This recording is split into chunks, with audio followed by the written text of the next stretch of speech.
You're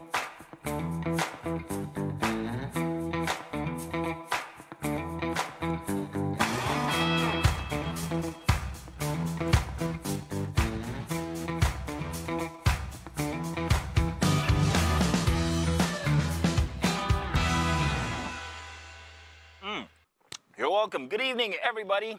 Now, blessed are those who are expectant, for they shall surely receive. Now, that is directly from one of the legendary chapters of the book of the Black Table. This one right here. You're welcome to our cave where we strip off everything. Well, that's figurative now. And I mean, we get a bit gritty while we're ironing out some very, very interesting issues over a couple of libations, like you can see here already. Welcome to the ultimate men's show, the Black Table. And on every edition, I am joined by exquisite gentlemen. Well, a couple of exquisite gentlemen, the other one not so sure.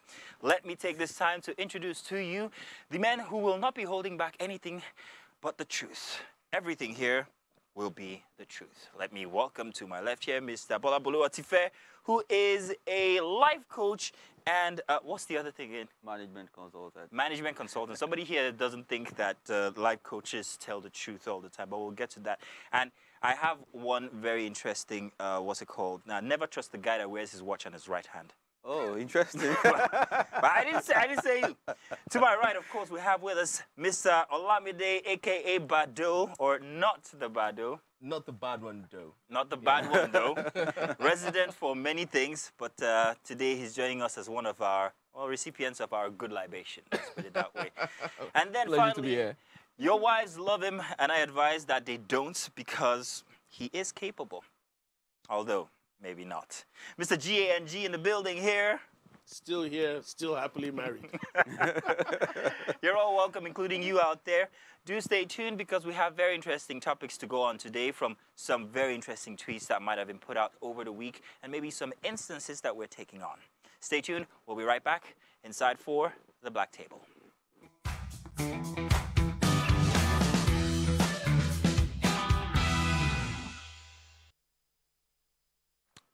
So, what's brewing tonight for the weekend? Let's take this one. Did you guys see the tweet? Hussaini Rufai, of course everybody knows Hussaini, not so good looking but very intelligent guy. He put out a tweet and he said, how did it go again? He asked whether it was possible for a man to love but still cheat on your lover. I want to find Gang's opinion on this one first before we move on to anybody else. Gang, what do you think? Is it possible to love but still cheat on your partner? I don't think it was directed just towards men, though. But I think True. I think for men it's very possible. It's so possible.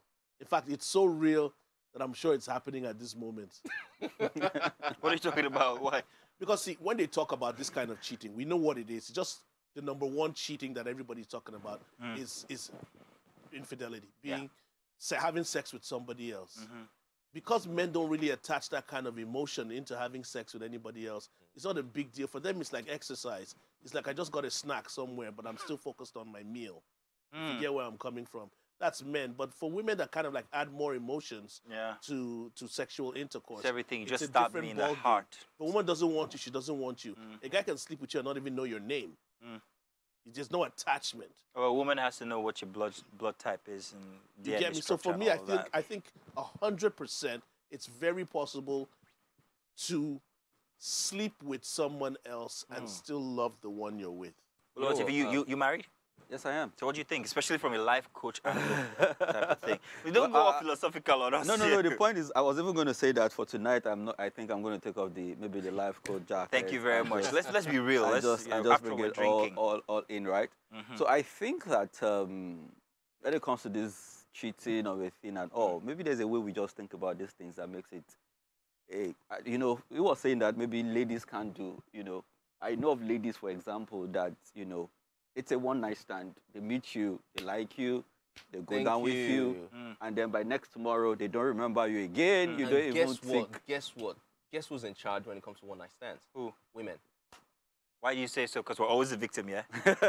But then again, why do you say so? So honestly speaking, I'm sure most of you on the table right now probably had one experience or the other involving women that you meet randomly. But as of the point whereby you guys eventually end up in the same room and then, you go ahead and do the deed, it was never the man's call. You don't have a say in it. You're trying to influence it, but she has the final choice. So, I mean, it's not most likely men who control, one-night stands. And in the case of, cheating, of course, I think biology kicks in here. Somewhere in there last week, funny that you should actually go in that direction, because somewhere in there last week, somebody actually put out a tweet and say men can't say no to sex. So that kind of like goes against what you're saying. I think, you get what I mean? But I think men can actually say no. Men can, but at the same time, here's the thing. I get where you're coming from, Olamide, because most of the time the consent is actually from the woman. Thank you. Yeah. It because is. people At the end of the assume day. that men are always ready to go. Exactly. They assume men are always ready to go. So once the girl is down for a one-night stand, she is. But like our life coach shows us. My question: women can have one-night stands, but if a woman is in love with another man, with another person, would she put herself in the position to have a one-night stand and still say, I'm in love with this person? I think everything is always circumstantial. I was having a conversation with one of my colleagues this evening, and I gave a particular incident of a friend of mine, I can mention her name, we're talking, and then she says, oh, she's been stepping out on a partner. And, we got talking, and I discovered that the only reason why she was doing it is because of financial reasons. She claims to love a partner. She's saying, oh, I can't leave this guy for any other person. But, I've got this other guy who, takes care of me. And, if I were to really choose, I will still go back to my boyfriend. But I'm doing this because I need to leave. So, I mean, sometimes it's just circumstantial. It has nothing to do with whether you're a good person or you're in a good relationship or whatever. It's just circumstantial. Interesting. Have you ever been violated? Have you ever felt violated by a woman? I've been used by women. If that's it, I've been used by women.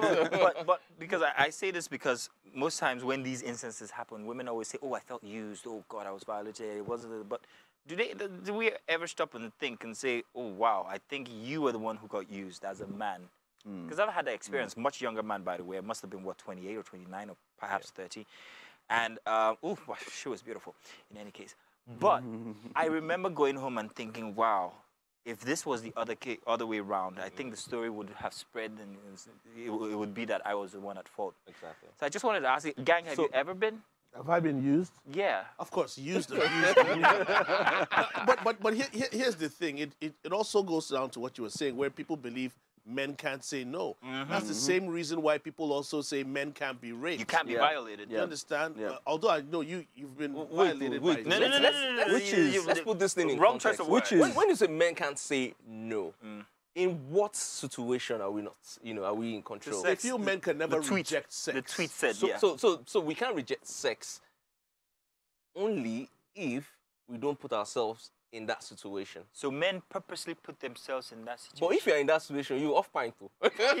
So the way I'm even thinking about this thing, right, on the first part is actually balancing a stereotype, where you're saying that, oh, this is the way men behave, this is the way women behave.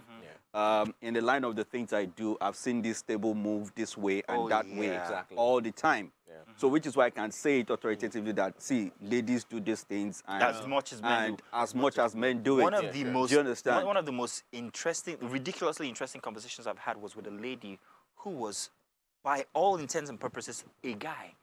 This was a lady who came to me and said, guys, see that guy?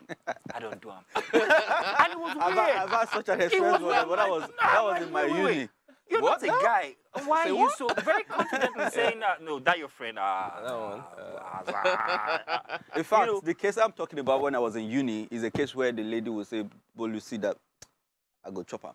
Do you understand? And maybe like weeks later, I should come and meet me and say, I tell you now. It's easy for a woman. Yeah, exactly. It's easy for a woman to say, I can have that guy and get have it. him. Yeah. The problem I've always, this has happened to me before, and I'm sure that's happened to a lot of people. If a woman is making a move on you, and you are saying no as a man, they immediately start to suspect one or two things. Your sexuality? Yes, they start suspecting your sexuality, or they assume you've been with somebody. Oh. Do you understand? No, you've been with somebody, how do you mean it? You've been with somebody recently.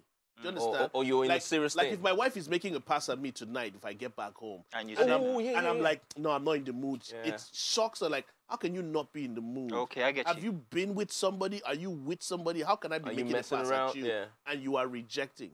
You understand? But a woman, when you flip it, she's allowed to say, I have a headache. Yeah. I'm not in the mood. Man, not cool. yeah. Not And fair. then you have no suspicions at all. Yeah, not But fair, once a ladies. guy Yeah, says it's not no, fair. there's like there has to be a problem. Well, you know, are you? I want to talk to all the ladies out there. If I can get the camera on me, I don't know. So, we're human, and sometimes we actually are absolutely knackered and can't do jack, bleep, nothing. You guys know this, yeah? Or it's mental stress. It's everything you're carrying from work. Folari or Lamide are on your head about this. And rah, rah, rah, rah. You get home and then somebody expects you to off pint and doesn't work. And also because the thing is this, the thing is, once people expect that your manhood can rise, they feel as if you're in the mood. Nah. And sometimes that's just a response to stimuli. No, Yes, guy, I don't know how yours works, but Trust me. I was like, okay. I don't need to open a can of beer and my this will be rising. But sometimes, here's funny, sometimes you wake up with morning wood and you're alone. Morning Doesn't wood mean is you're- for sex. Yes, here's the thing, but it doesn't necessarily mean that you must have it there and then. It's a reaction that happens. It's biological. It's biological, but Yeah. it doesn't necessarily mean that, oh, this is up, it's time to engage. You're responding to something, but you... So, from what I let me give you an understand, example. A lady might be, can I say, wet and still not want to have sex. But just because you feel, oh, she's lubricated now, that means she wants it. It's not necessarily that. Yeah, She might true. just feel it, but I don't want to engage in that. Some women, researched a long time ago, might just want to cuddle, want to be held. They don't want to have sex. They don't Yeah. want to have penetrative sex. You get me? Although their body is showing those signs. So I want you to know that men also feel that way. Your body Absolutely. might be responding a certain way, but I don't have the energy or zeal to have sex right Or now. the mental. Sometimes I just want to cuddle. But you know that Just thing, hold me. once that thing stands, sometimes just like, okay, fine, it's up, so let's make the best use of it. Yeah, but in your experience, these people that, of course, from way, way, way, way before, how did the conversation go? I'm just curious. When he was in the world. When he was in the world. When you were in the world. conversations. The now, conversation about women being like men, the one that I raised. Oh, women okay, so- interacting like men Oh, well, when it comes to sexuality. it's pretty much a straightforward conversation. It's like two friends talking, and the same way you have the conversation with your guy, you know, your female friend telling you that, oh, you know what, I like that guy, you know, something like that. I like to think that in their communities, this is actually a pastime type of topic. As much as, well, I think it's different. Because I think with guys, you'd have a very small niche. Yeah. But with women, if you've ever been a fly on the wall on their conversations, in a room of like 10 women, they're outing all of your secrets. Have you ever? Oh, yeah. So recently, I was with a couple of friends, females, and then they started talking, and the next thing they say, oh, they have a file. I'm like, okay, what kind of file? And they go like, we have a file of you. I'm like, me? How? And Wow. then they go like, oh, don't worry, we have all your gists. I'm like, which one is all your gists? I'm not Girls popular. talk, I'm not girls talk. famous. What do you mean by that? And then I was given just a little bit of hint to what they were saying, and I was like, Did it embarrass you? no, I didn't feel embarrassed. I felt okay. I felt wanted. Let me Oh, put it that wow. way. Because yeah, Interesting. So the thing is this, yeah.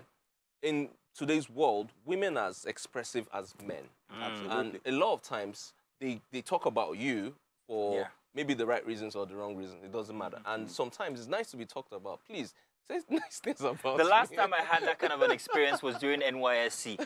To know that you are the topic inside of the female bathroom is a very, very interesting thing. So let me ask you guys this real quick. Can any of you say no? No to Yes, of course. I've said no many Absolutely. You times. said no many times, Yeah. right? So men can say no. Yes, men Wait, can wait, say wait. I plead the fifth. It depends on the situation. Because if you put babe like Beyonce and you put an But again, let me put it I to wish I you. could let you, Right. but we have to go on a break. When we get back, maybe I'll let you express that thought that you have.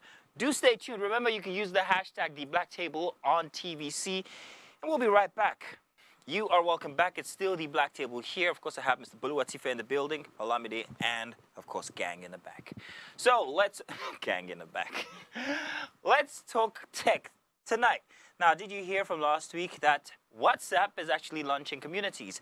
Now, this was announced by CEO Mark Zuckerberg himself on his Instagram page. It makes groups kind of like better by enabling subgroups, multiple threads, the announcement channels, and more. Now, they're also rolling out polls, which is something that we used to have on Twitter, if I'm not mistaken, and also 32-person video calling too. All secured, by the way, end-to-end encryption, so your messages are still safe. But I would like to say something. As much as it seems that WhatsApp, which is pretty much Facebook, is making advancement, if you guys think back, I think it's a regression. Gang. I don't know if you remember, but BlackBerry had all of those these, things. Yeah, very except true. the 32-man call. Yeah. But they had all those groups where you could actually, what it is you can now put, it's communities. You can now put your office friends or office contacts in one little community, or baseball contacts in one community, or life coach contacts in one community. You can put them in a group, and inside of those groups, that you need to stay away. Exactly, stay away from groups. And inside of those communities, you can actually have subtopics that you can. So what? BlackBerry did this years ago, and I'm wondering. Yeah, but you know, BlackBerry more or less is no more right now. Yeah, but and somebody should have picked that up. If you see what Meta is doing now, and the advancement that they're making in the metaverse, they're trying to. There are a lot of things that, can I say, like where you're coming from, it's not exactly original. Other platforms have this. If you want to have a Zoom platform with those kind of conversations, like myself in our family, when we're trying to have certain family discussions from all over the world with all our family members placed so scattered all over the globe, we tried to use WhatsApp, but there were too many people, so we now had to use other platforms. But now we can see a lot of people can actually go back to WhatsApp now. Yeah, exactly. And be able to have those multiple, as many as what, 32? 32 have those multiple community forums. And I also think that the really cool thing about it is that it's accessible, it's easy, it's usually because everybody has it. Everybody and your grandmother. You know, our parents are on WhatsApp, our kids are on WhatsApp. Exactly. And of course, like you rightly said, technology. I don't think there's anything that anyone is really doing that is so fresh. We've kind of like reached a plateau when it comes to. Yeah, exactly. So it's more or less like everyone's just going back into, the workshops and, trying to reinvent something. Whatever happened to Vines? Do you remember Vines? Yeah, I think they still exist. No, they did. It metamorphed into something else. It turned into something else. Oh. Vines. Because at the same Vines time, were very popular. If you look at what's happening now, like we know, like Zuckerberg has always tried to buy over certain platforms. Those that he can't get, he ends up making his own version. That's what it looks like. You can see that this guy's got families. He's got a WhatsApp team on there. I think that's actually Zuckerberg. Yeah, okay, we've got the video's a bit squished, but you can see how he's arranged his WhatsApp group. I don't know if it's launched yet because I tried it this evening, didn't see it, but maybe I have to reload, I think, something like that. But good one. Making it all fun and games all over again for WhatsApp. I hope that we get the how-to-do type videos so we can actually achieve that on our phones as well. Well, that's that for tech today. Took it a little bit into communities and all. Now, we've got a very interesting topic coming your way for the next half an hour or so. And also, we'll be expecting your comments now on previous topic and what we're about to go into. Remember now, use the hashtag #TheBlackTable on TVC. That's #TheBlackTable on TVC on all our platforms, including YouTube, where we are live as we speak.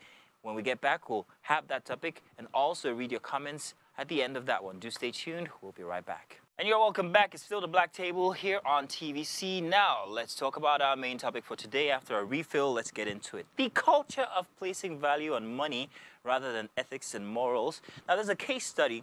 So a woman travels in from the diaspora, and her relatives question why she actually traveled home, stating that receiving money would have been better than having her come all the way back. There's plenty of ways to look at this. Guys, first off, I know that people in the diaspora always have a larger-than-life view of themselves.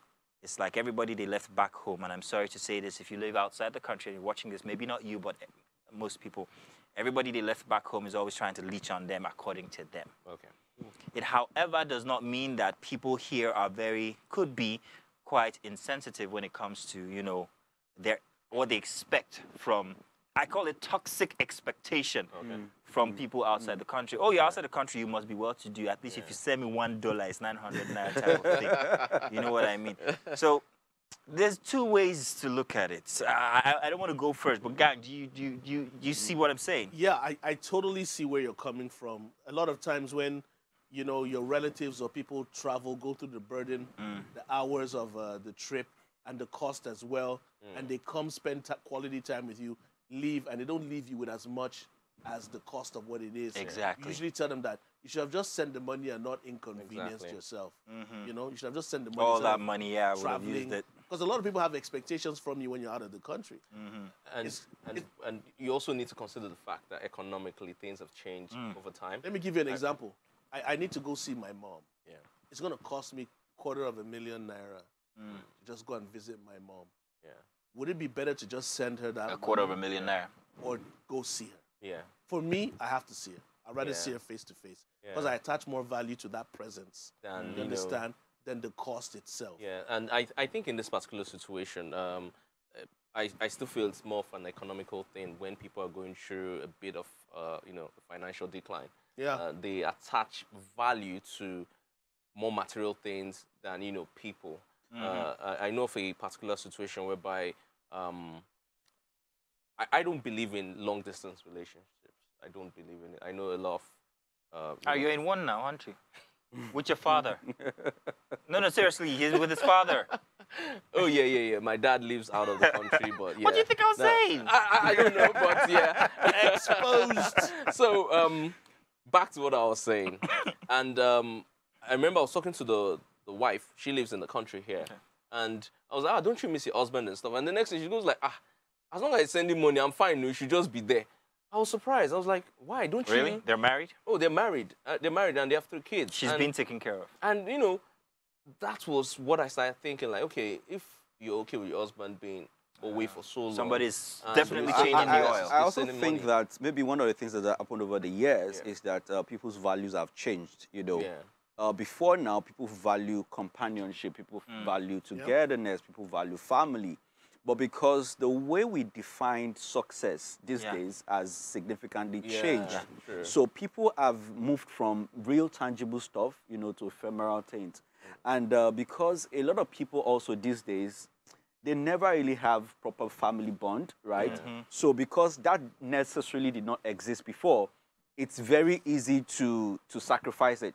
Now, in your case, for example, the story you're sharing, my dad and I were talking about. No, not your dad. the couple with the wife here and the husband out there.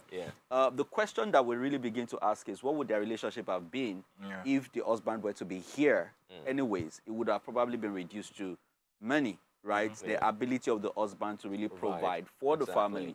So if the guy is out there and, is providing, it's more valuable to the wife. What happens to reach out and touch, hold, have coitus, relationship, the way God intended you to live with a man? You already answered that. You said she's been taken care of. Yeah, so that's where I'm going. So does that mean that she is being taken care of? And that's why I started by saying stuff like, I don't believe in long distance relationships. Yeah, because I don't think that in a marriage. That's very unnatural. It's unnatural. I totally agree. It's unnatural. It's not right. Everybody's jackpotting now, for instance.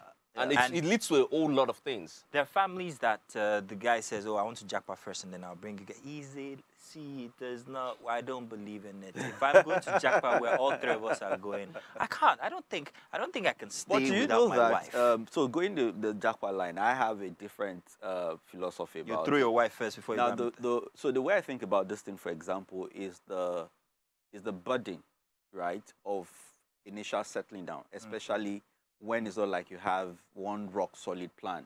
You are going to go to school, you are going to the format everybody uses, you are going to go to school, you are going to look for a job, then you have a dependent, maybe the wife or the husband in this case, you have your kids, and then you have to plan all of those things. For me, maybe I'm thinking about it from a life coaching, strategy, and all of those things. What if one person goes, the person settles, and then, still not with you down. Do you understand? So maybe in the textbook world, that makes a whole lot of sense. But we're humans, and I keep saying this, we are created to bond.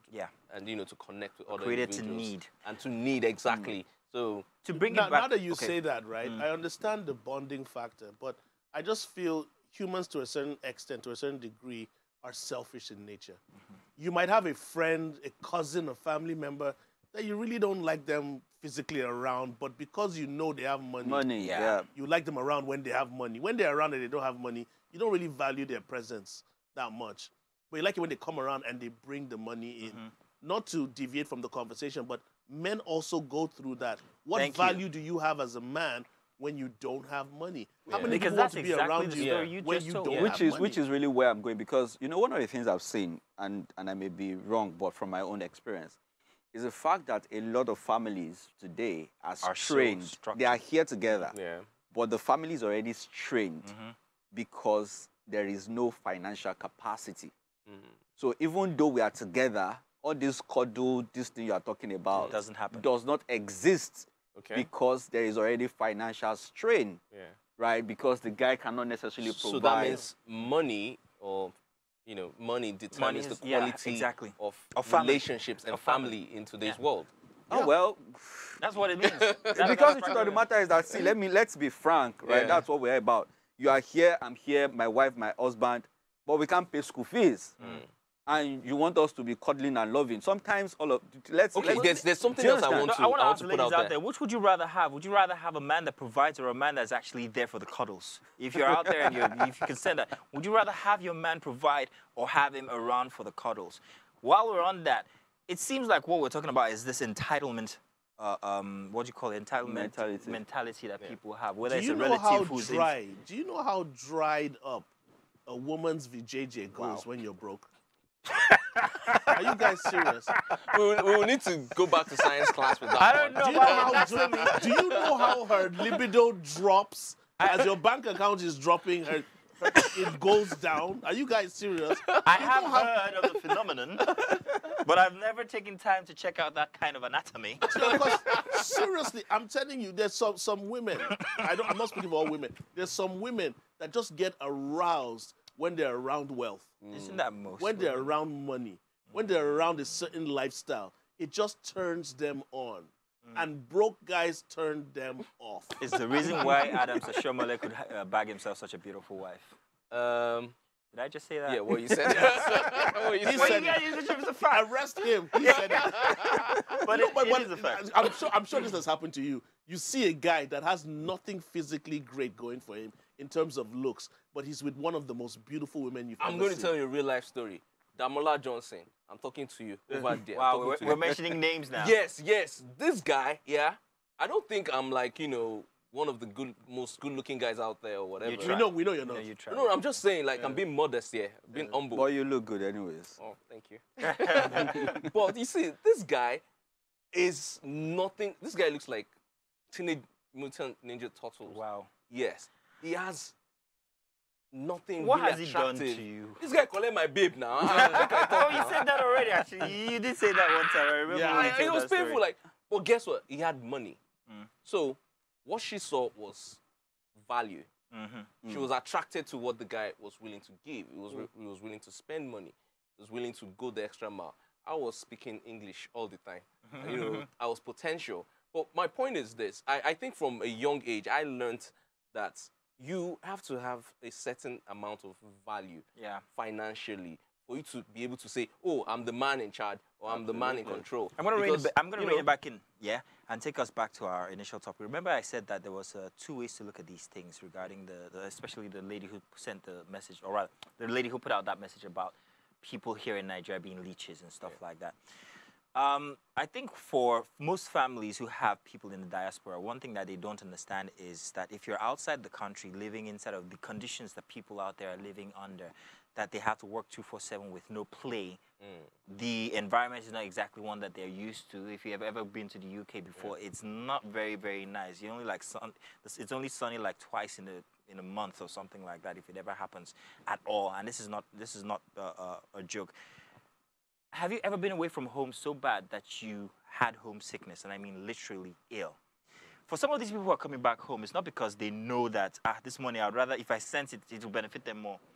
But some people, and I know this for sure because I lived with you in Abuja, not with you, but I lived in Abuja for a couple of years. And I would often fall ill just thinking about home. So I can imagine if you're all the way outside of the country, halfway across the world, and you're thinking, there's just that need to want to go home and breathe in your original with, life. The territories you grew up knowing as a young person. It's not about the money or that they couldn't send it down to you. They might be able to. They also need that change of environment. They need that to survive. That's why I said we are selfish to the point that, truth be told, nobody really cares how you feel, especially if you're making money. Nobody cares. They know what you provide. They know what you bring to the table. So if you're going through your own emotions, I need to see you physically. They're looking at something else. Are you alive and well? Please send the money. That's more important to them. When they see the value, that's when they'll now appreciate it more. True. But it's just like the men. Sometimes I really don't need to see you if you're going to be broke, if you don't have anything to give or provide. Now that's the scary part. a lot of people look at what you can provide. If you can't provide, what need do they have for you? Okay, so now we're talking about moral and ethics, and what placing the value of money, does. Yeah. Now, are we saying that as it is in today's world, when you have certain amount of riches, wealth, or whatever, you tend to blur the lines between morality and keeping the right ethics? Yes. Because I ask that again. I said in today's world now, we're blurring the lines between morality and ethics based on whatever financial status you have. Yeah. Because I was having a conversation with a friend, and he was saying to me that his wife earns way more money than he does, and she's been acting up really badly, and he feels it's because she earns more money than he does. Are you sure it's not inferiority complex on his side? Because absolutely, very many it times, is possible. this is just an excuse of people. I don't want to say lazy people because I don't want to make a reference that might haunt your friend. But when people can't, it's like sour grapes. When people can't get what they want, they just find an excuse to make it conform to their story. Yeah. So I'll disagree. I'll tell you why I disagree. I disagree because you've seen families whereby a younger sibling that has more money has a larger amount of influence on the family than the older one. Exactly. Has more respect than his elders because he has more money. Yeah. You've seen that kind of situation. Yeah, that's actually true. That's actually very common. Yeah, very common. common. Now, let me put it this way, right? It's the same thing, the same way we measure value, right? Everybody gravitates. So I'm going to talk about this in two ways. Everybody gravitates in the direction of value first, right? Now, value in this case can be the quality of your thinking and the ideas you bring to the table. In some other cases, it can be the volume of money that you bring to the table. Do you understand? But at every given time, people would tilt in the direction of value. Now, the question then is, what value do you bring as a person to the table? It's just like the case you're talking about. There is a younger person that has money, right? Now, because of that money, but I've also seen situations where your money is subjected to a higher level of thinking. Because at the end of the day, if that money is there, but it's not being used to anything. You speak from the individual, from that person, what they're bringing to the table, whether it's their pocket or whether it's their acumen. But what about the audience? What about the people? What about the environment? Everybody else? What is everybody else expecting? In that case of the lady, the family that she's leaving behind, what were they expecting? I don't know if you get me. In that case, it's for a culture example, thing right now. Exactly. So in this case of this particular lady, again, I'm sure maybe they are thinking, oh, the fact that this lady has gone is our ticket to, do you understand, is our ticket to wealth. So all that they're expecting is just bring the money, just bring the money, just bring the money. Now you are here, say, I'm not bringing the money, I want to come home. And they're like, oh, you're coming home, help. That kind of a thing. Send this money, let's spend it. Now, but I believe that if that family places value on the lady as a person, they will really want her to be around. Because take, for instance, like I was saying, what would your mom rather have? You sending money or you being there? Do you understand? The people that really value you as a person, they rather have you present than whatever amount of money you want to really share. Man loses his father. He's outside the country. He sends him money for the burial and everything. And while he was there, he says, I'm coming home. And they say to him, please don't come home. There's no need. This is his father we're talking about. But his relatives, brothers and sisters even, say to him, there's no point coming home. You know what you'll do? All that money that you were going to use to actually come home, why don't you just package it and send it to us? I think it will be better. So he did all they asked, but still jumped on a plane and came back. He got home, the burial happened and everything, and his uncle, secondary family, calls him to the side and said, still, the money that you've provided for everything they knew, but the money that you still use, why didn't you send that to us to build a family house? You know, that kind of thing. You already know that. So you can see that once it would seem that once you've left and you've gone to the diaspora, that you're like a cash cow. You're like just I don't know what other. So the point is, for me, taking a cue from the story you just shared, I don't think this guy. You know what this guy started doing? Yeah. He decided that he was going to make his wealth, but hide it from the family from then on. Exactly. That's what I'm saying. I don't think if this person's mother or father were to be the one in question, they would say the same thing. Do you understand? The question is, what kind of relationship does he really share with the uncles and the aunties in the first place? Do you understand? That's the selfish nature that you were talking about earlier. That pops up at the end of the day. Now, for me, the sad thing is that, like from the tech segment that we're talking about, we have platforms like WhatsApp, different live calls that you can do, that you can actually communicate with people if you're not in the country. But there's something about your physical presence that is needed. that is being neglected these days, that people are just like, your physical presence means nothing. I'd rather just gain something material-wise from you. You know, which is also comes back to the selfish nature that I was talking about. Because if you have all the platforms, FaceTime, you name it, I can talk to you live, we can chat, we can do all sorts. But sometimes, like for the women now and the men that we're talking about, you need that physical connection, that, you know, body touch, body type, you know, situation. Unless you're being taken care of the ways, you know, used to take care of some people. So it's very dicey. Do you understand? The thing is, if you can afford it and you can give the financial, and still be there. And then still be there. But then that brings to the question, how do you know the true appreciation of you to people when, you know, they have to weigh you based on whatever Write your own finances? obituary. Yeah. Write your own And obituary. see what they say, what happens. Yeah, because as it is now, I just think the quality of your value also determines how people relate to you, how people see, how people speak to you. It's either, what can I get from this individual? It happens in relationships, it happens at work, it happens in society, it happens in churches. It's always about, gang is the man to go to when we need X, Y, Z. Which I am. Or So now, to now bring it back to the stories that we were deviating into, when it comes to the fact that that is actually how men are appreciated, even inside of their own families. Is that a culture thing as well? And is it okay for a man to just simply provide and say, my work is done? I think it's a poverty mentality thing, because the moment you start seeing someone as a cash cow and seeing the person that the only thing you're really good for is to bring in the milk. They don't need to say it, Olamide. Yeah, they don't Most need to say it, Nigerian men I mean, that's that's just the it. That's situation. just what the situation is, quite frankly. We just simply, I don't know if you agree with me, Mr. Life Coach, but you provide for your family, and your wife, she works as well, of course, Yeah, she does. Yeah. But have you ever thought about where your place is in your table of priority? Think about it.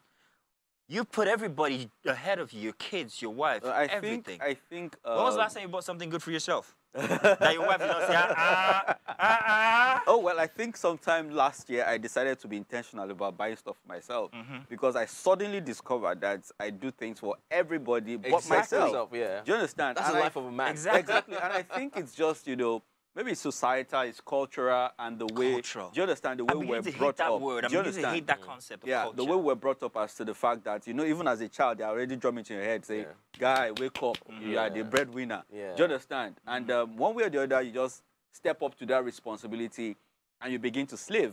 And you know, one of the things I've even come to realize is that, in fact, the way I see these things is one thing for a guy. It's another thing for the firstborn in a family. You know, I see a lot of firstborn unable to really pursue whatever it is that they really want to pursue Because they are carrying the baggage of the whole family. And guess what? Their siblings are making it. They get to a point in their life, they're expecting the siblings to begin to support them. Exactly. But the sibling is not like, dude, carry your weight, let me carry my own now. And at that point, they're beginning to feel like, but I sacrificed my life for you. You know, why can't you take it? Do you understand? And then that entitlement cycle just continues to go round and round and round and round. So for me, I think it's just being able to strike that balance, you know, at some point in your life to say, you know what, at this point, I just need to define my values for myself and begin to live for it. Well, it's not easy being a man. I love the fact that you're on the show today. There's something that just came to my mind. Isn't this the same scenario whereby certain men, when they spend money on a female, they feel entitled to something in return? Absolutely. It would sound it's like a value exchange of some sort. Exactly. You know, I bring this to the table. You're looking for the money. I get this in return. I've spent it. You owe me something in return. You don't owe me money back in return. You owe me something else. You owe me the coochie. Do the math. You just mentioned biology. Reminded me of a story on Instagram of Give me the of a guy that smashed the windscreen of. Oh yeah. Did we talk about that? No, I didn't. Yeah, he of a bought side chick's Range Rover because she went to be with another guy. You know, so this is a side chick, and in your mind, now side chick. You never do you understand? You have your own wife. Why are you so, you know? But then I was analyzing this story with one of my friends, for example, and I'm like, okay, what if it's the guy that bought the Range for the lady? Now you carry my Range. Go see another Go guy. see another guy. Do you understand? Or maybe on you. Who you from? So in this particular situation, do I see it there? For all you men out there that like, carrying extra luggage. See, it's always a contract. You need to be very sincere about the situation of things. If you're married and you have a young girl out there you want to spend money on, if you think she's going to stick with you, you're fooling yourself. It is not possible. Your Range Rover, your Rolexes, whatever it is you're buying for her, is going to go out into the world. Other guys are going to see her and they're going to want that. Things are changing. Not giving yourself a dick. Things are changing. I know situations of side chicks who have simply just accepted that they are the side chick and they're going to be there forever. Oh, really? That was a side married woman. I know of a couple of instances. How exactly does that work? This guy has a family. Okay. And has a smaller family outside. Yeah. Okay, that's already a family. It's becoming a family. It's no longer a side chick. That was not side chick again. That was side marriage. Yeah, side marriage, yeah. Because this thing is blowing out of side Let me marriage. not say too much. Let me not say too much because if I talk now, the person will know that I'm talking about them. So let's just save it. But people are getting, ladies especially, are getting very comfortable with being in that situationship. Just being that lady who just takes care of you, rubs your head when you come back, and looks sexy for you. That is my job. Just provide for me. If they can give you one child or two, one is okay for them. They are settled. In fact, they are begging for it these days. Is what I hear. Yeah. But how do we get here? How do we start over? I don't know. Tell you what, it's been a very interesting conversation. And if you weren't here from the top, we've had about 3 or 2 of those topics, and would like to have your say here on the show. So send us a message. Use the hashtag #TheBlackTable on TVC. That's #TheBlackTable on TVC. So we can read your comments. We're on all the platforms, and of course you can also see us live on YouTube right now, where you can leave a message and we can read that as well. We're going to fill up our glasses one more time and go for the next round. You're welcome to join us. We'll be right back. And you are welcome. Thank you for sending those messages in like we asked. We appreciate it. Remember, you can still do that. The Black Table on TVC. That's hashtag The Black Table on TVC. Mazzino Olamide, Buluwatife in the building, and of course, gang in the back. Alrighty now, so let's take those messages. We've got a couple here, and we'll go back to talk about each of these messages, or at least refer to them. Not the Messenger says, I honestly don't believe women control the narrative of one-night stands. That goes to you, Mr. Olamide. Apparently not everybody agrees with you that men are the victim and women have. I would like to say that I agree. I think it was Gang who said this, that it is actually true. Consent actually is always about the women. Yeah. Nobody thinks about the men, and that's when I gave that instance about being violated as a young man, or at least the feeling of being violated. I don't know, Gang, do you want to say something about that? Yeah, I think the person doesn't understand exactly the point we were talking about. In terms of consent, people just view a man as always ready to go. So the man makes the proposal and the woman actually accepts. In the situations where the woman is the one making the proposal, she doesn't expect the man to say no. Yeah. So that means she already has the consent to want to get down regardless. Yep. More messages here at Shay simply says, Mazzino and crew, you guys are crew. How can you love one and screw another? How? You people should not anger me.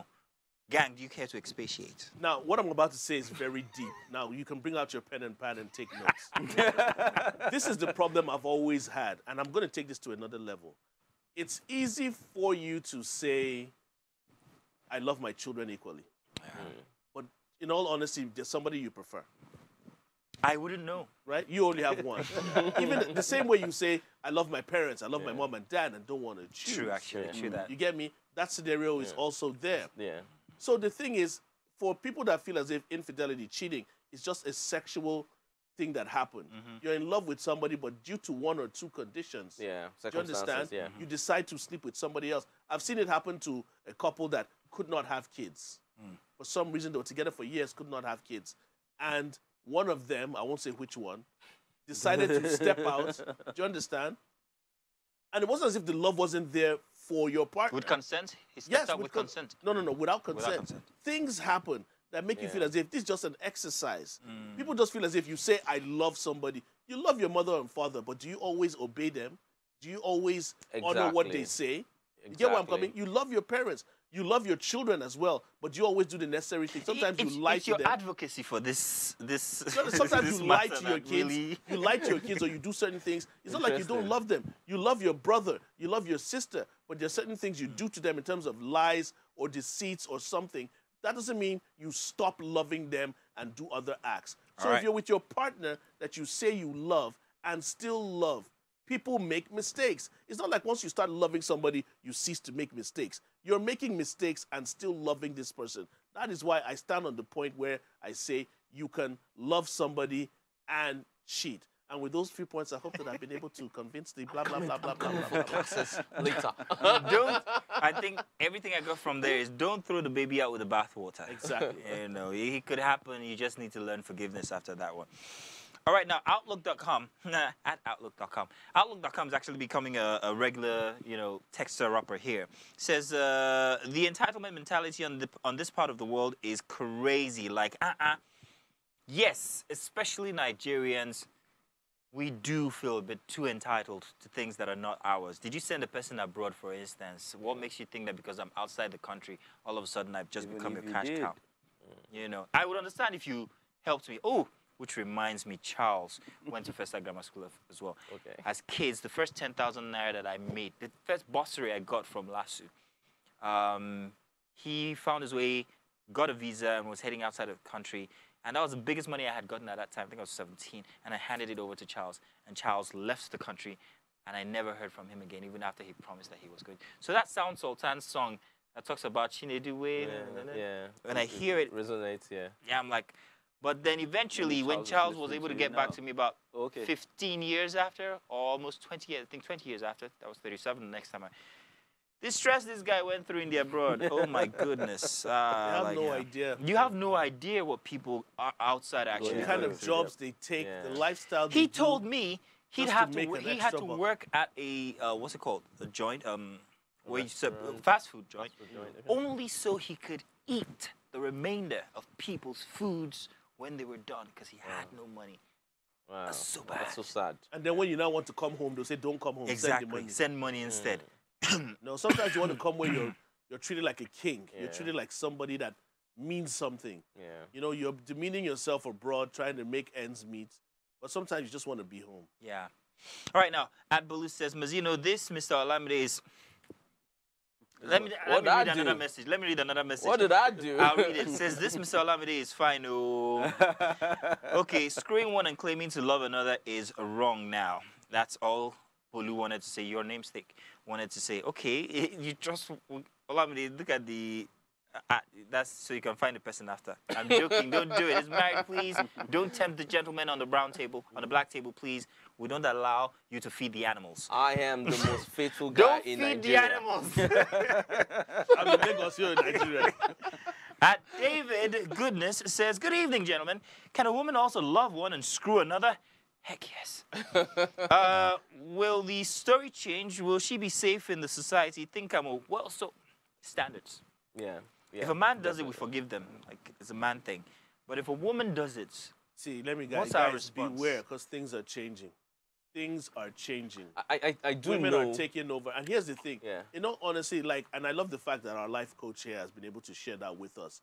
We are so similar to women that we should even be afraid.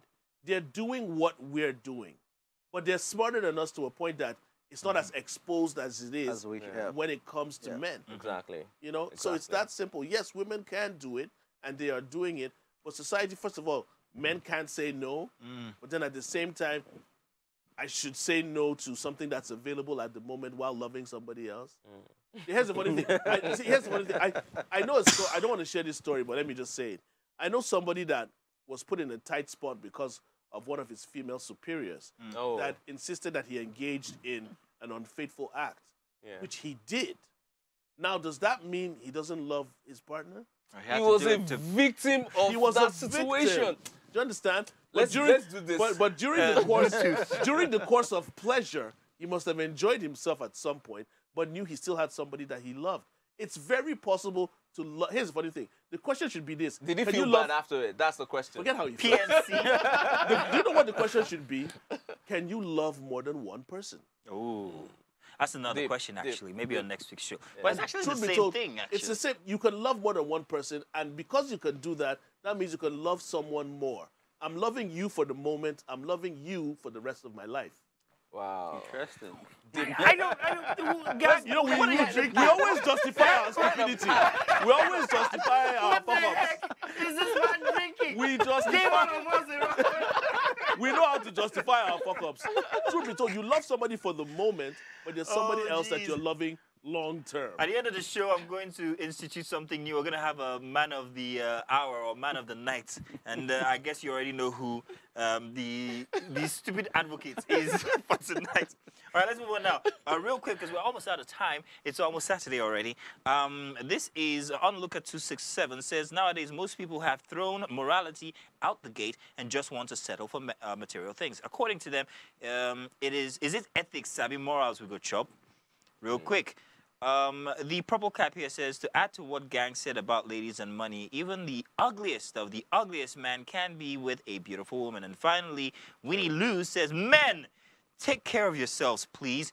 You're the breadwinner. Nobody should question you because you decided to splurge on something nice, not even your wife. Hear, hear. Agreed to that last one. I don't know. I mean, hey, sometimes just, you know, note that you are the one who's bringing in all the bread, or most of the bread. Do something for yourself, something nice. Yeah, congratulate yourself sometimes. Nobody's going to do it for you. Yeah, just try. I know I do that sometimes, if not all the time, but just only to encourage myself. Olamide, I want to put you on standby. You're giving us a tip of the week, or rather, just a tip. Just a tip. Like we like to say. But what's if real quick before you go, being a life coach in Nigeria, how do people actually, like, especially these kinds of topics, when you give them the reality of the case, how do they often take it? Do they take it with a pinch of salt, or? Oh, well, it's not something that people like to really listen to, because sometimes the truth, like we say, can be really difficult to swallow. But at the end of the day, it is what it is. You have to swallow it whichever way you like it, because at the end of the day, the truth is going to catch up with you. So on all of these topics that we've discussed, for example, I think maybe the most important thing is for the guys, in all that you do, ensure that you don't compromise your own personal values because you're trying to please one other person, either your wife, your children, your parents, whatever it is, because at the end of the day, your own peace, your own happiness comes from your ability to satisfy your own personal values and the things that really matter to you. Grand. Yep.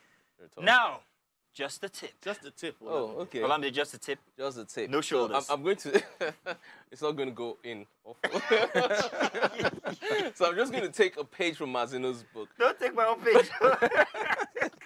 Blessed are those who expect nothing, for they shall not be disappointed in what I'm about to say. You see, morality and ethics have been tossed out the window, and now it's all about what you can put on the table, which is value and money. That's what I'm going to say. So have a good night, guys. Do have a good night, Mr. Gang. See you next time.